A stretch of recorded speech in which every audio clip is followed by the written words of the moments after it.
ॐ अज्ञानतिमिरान्धस्य ज्ञानञ्जनशलाकया चक्षुरुन्मिलितं येन तस्मै श्रीगुरुवे नमः। हरे कृष्ण। भगवद गीता अध्याय 12 डिवोशनल सर्विसेज, श्लोक संख्या 6 and 7। ये तु सर्वाणि कर्माणि मयि सन्न्यस्य मत्परा अनन्येनैव योगेन मां ध्यायन्तु उपासते तेषामहं समुद्धर्ता मृत्यु संसार सागरात् भवामि च चिरात् पार्थ मय्यावेशित चेतसाम्।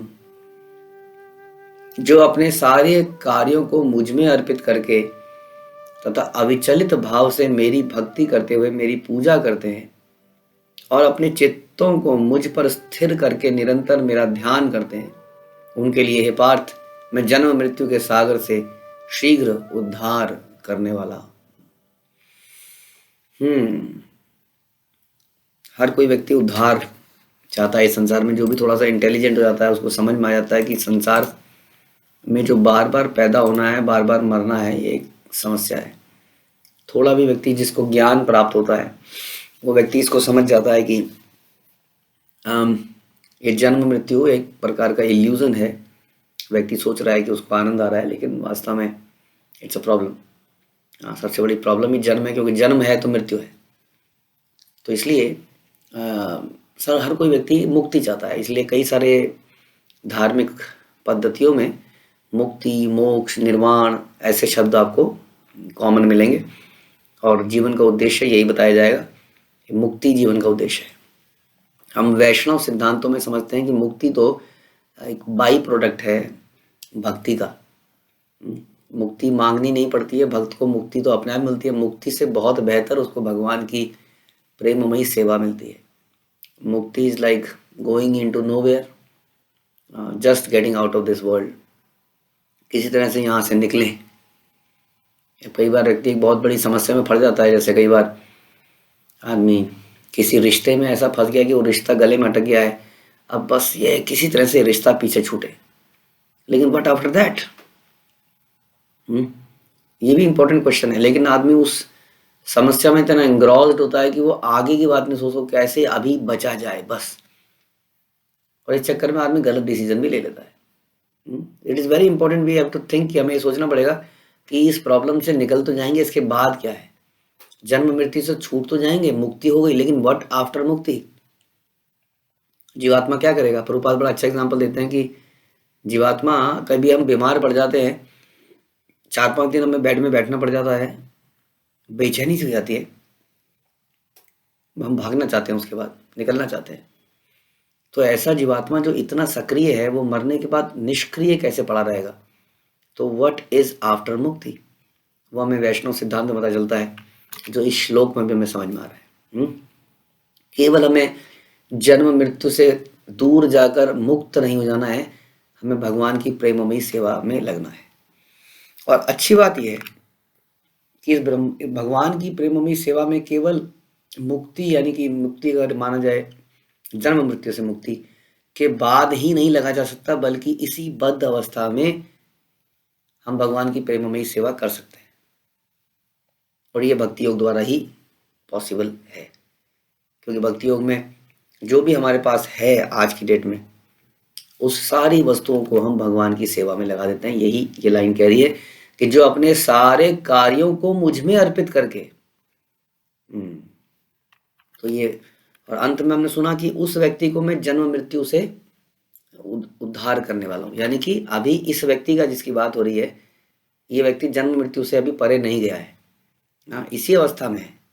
और इसी अवस्था में वो ये कार्य करके, यानी कि भक्ति करके, उस जन्म मृत्यु से भी छुटकारा पा सकता है और भगवान की इटर्नल सर्विस, आनंद, भगवान के साथ सेवा का आनंद लूट सकता है, भगवान के साथ रह सकता है इत्यादि।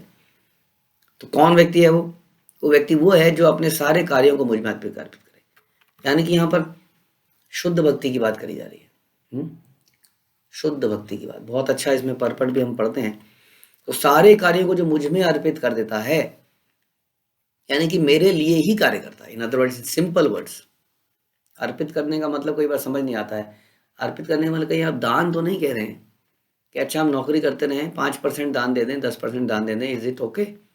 कर्मों को अर्पित नहीं, कर्मों को अर्पित नहीं करना है। इसको तो हमने अपने मन से, अपनी इच्छा से, अपने जीवन के आनंद को बढ़ाने के लिए काम किया और थोड़ा थोड़ा दान दे दिया। हम्म, अपने हृदय की तसल्ली हो जाती है उससे। यहाँ उसका नहीं बात कर, उससे भी ऊपर वो भी बहुत बेहतर है। हाँ, वो भी बहुत बेहतर है। कम से कम कुछ तो हमने योगदान दिया। लेकिन यहाँ बता रहे हैं जो अपने सारे कार्यों का, यानी कि मेरे लिए ही कर्म करता है, जैसे हम सुनेंगे आगे। और अविचलित भाव से, अनन्य भाव से डेविएट हुए बना मेरी भक्ति में लगाता है, मेरी पूजा करता है और अपने चित्त को मुझ में लगाता है, मेरा ही ध्यान करता है, उसके लिए मैं जल्दी ही आने वाला हूँ। इस संसार के जन्म मृत्यु के सागर से उसको छुड़ाने वाला हूँ। प्रभुपाद कहते हैं कि यहाँ ये स्पष्ट कहा गया है कि भक्तजन बड़े भाग्यशाली हैं कि भगवान उनका इस भवसागर से उद्धार करने वाले हैं। भगवान स्वयं करने वाले हैं।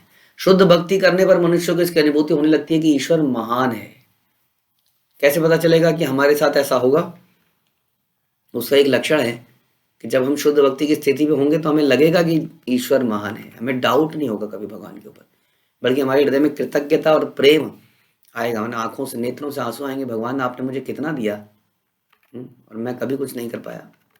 ऐसा एक गली में एक फटीचर व्यक्ति भी कहेगा, ये नहीं कह रही कितना दिया एक अमीर आदमी कहेगा। ये भक्ति की स्थिति ऐसी है कि सांसारिक दृष्टि से व्यक्ति कंगाल भी हो, दुखी भी हो, तो भी वो भगवान को थैंक यू बोलता है। ऐसी ही स्थिति है, वो स्थिति की बात कर रहे हैं कि ईश्वर महान है, जीवात्मा उनके अधीन है, उसका कर्तव्य है कि वह भगवान की सेवा करे, और यदि वह ऐसा नहीं करता तो उसे माया की सेवा करनी होगी।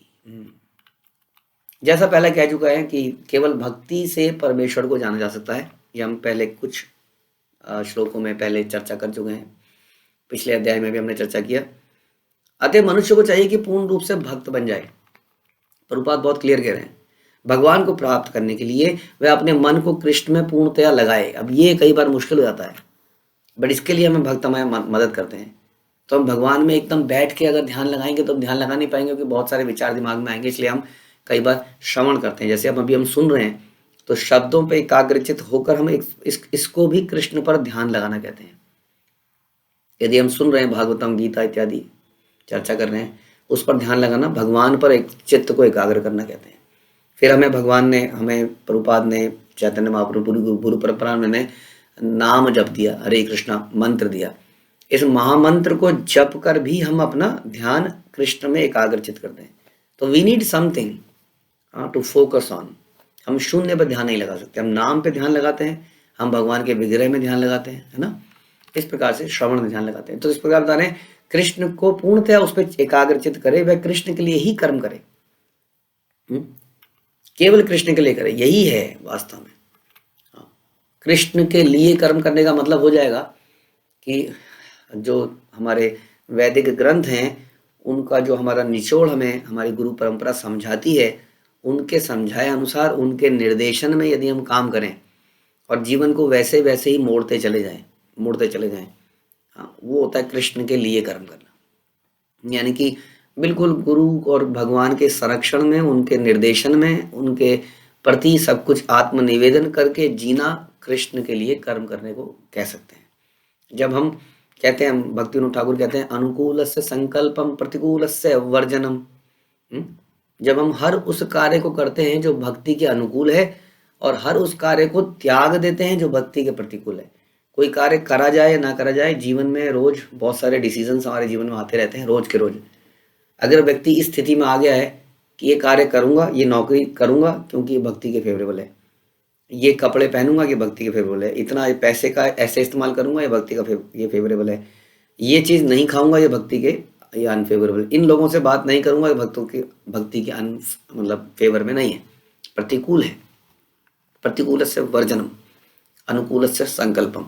तो ये जो विचार है, हाँ, ये कृष्ण के लिए कर्म करने का विचार है। वास्तव में भक्ति का यही आदर्श है। भक्त भगवान को प्रसन्न करने के अतिरिक्त और कुछ चाहता ही नहीं है। इसीलिए वो कहता है अनुकूल से संकल्पम, का अनुकूल चीज का, what ever is favourable in devotional activities, I will, मैं उसको जरूर करूंगा। और जो नहीं है मैं उसको त्याग दूंगा। इसका पर्पस क्या है इसके पीछे? क्योंकि ऐसा करूंगा तो भगवान प्रसन्न होंगे और उसके जीवन का एकमात्र यही उद्देश्य है। और इसी उद्देश्य से अर्जुन ने कुरुक्षेत्र में युद्ध किया।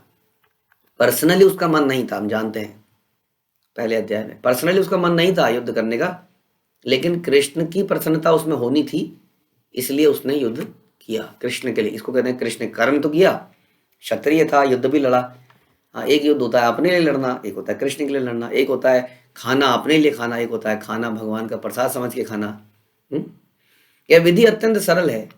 मनुष्य अपने कार्य में लगा रहकर हरे कृष्ण महामंत्र का कीर्तन कर सकता है। ऐसे दिव्य कीर्तन से भक्त भगवान के प्रति आकृष्ट होता है। तो कीर्तन बड़ा विशेष है। हाँ, ये आदमी का फोकस तुरंत प्राप्त करता है। यहाँ बता रहे हैं कि भगवान यहाँ पर वचन दे रहे हैं कि भगवान स्वयं आएंगे और जीवात्मा का उद्धार करेंगे। कई लोगों को बहुत सारा योगा करना पड़ता है, बहुत सिद्धियां प्राप्त करनी पड़ती हैं संसार से छूटने के लिए, बहुत कुछ करना पड़ता है। लेकिन यहाँ भगवान कह रहे हैं कोई कुछ करने की जरूरत नहीं, मैं ही तुम्हें लेने आ जाऊंगा, डोंट वरी। हाँ, इतना पढ़ने, लेकिन ज्ञान योग की आवश्यकता नहीं है, कर्म योग की आवश्यकता नहीं है, केवल भगवान की भक्ति कीजिए, शरणागत हो जाइए। भगवान कह रहे हैं मैं ही तुम्हें लेने आ जाऊंगा, मैं ही तुम्हारा उद्धार कर दूंगा, फिर प्रॉब्लम कहाँ बची? कोई अष्टांग योग साधने की आवश्यकता नहीं है।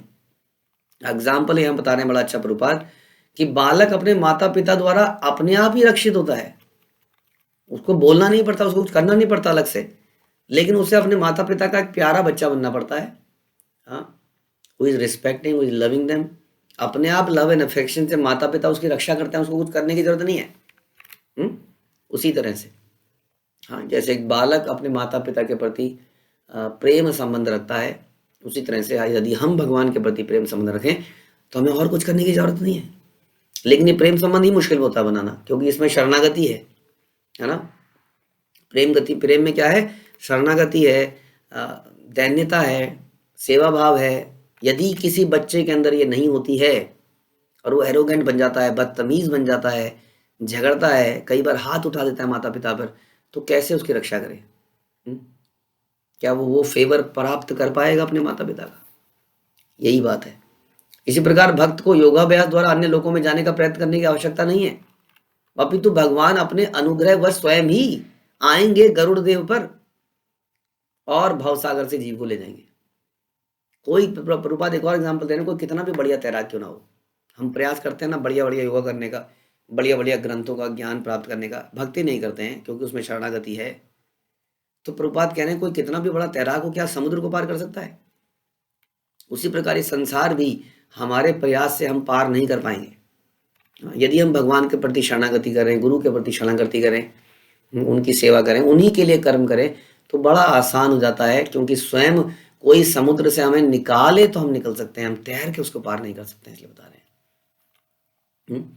तो इसलिए मनुष्य को चाहिए कि ना तो वो सकाम कर्मों में उलझे, ना ही ज्ञान वगैरह में उलझे, वो भगवान की भक्ति में ही अपने आप को संलग्न करे।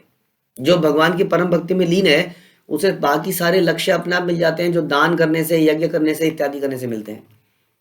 इसलिए प्रभुपाद कह रहे हैं केवल कृष्ण के पवित्र नाम यानी कि हरे कृष्ण कृष्ण कृष्ण हरे हरे, हरे राम राम राम हरे हरे का कीर्तन करने से भक्त सरलता से, बड़े सुखपूर्वक उस परम धाम को प्राप्त कर सकता है, और किसी तरीके से नहीं। इसलिए भगवान गीता के अंत में कहते हैं कि सारे धर्मों को त्याग दो, सारी विधियों को त्याग दो, सारे रीति रिवाज को त्याग दो, सर्वधर्मान परित्यजे मामेकम शरणं व्रज, मेरी शरण में आ जाओ।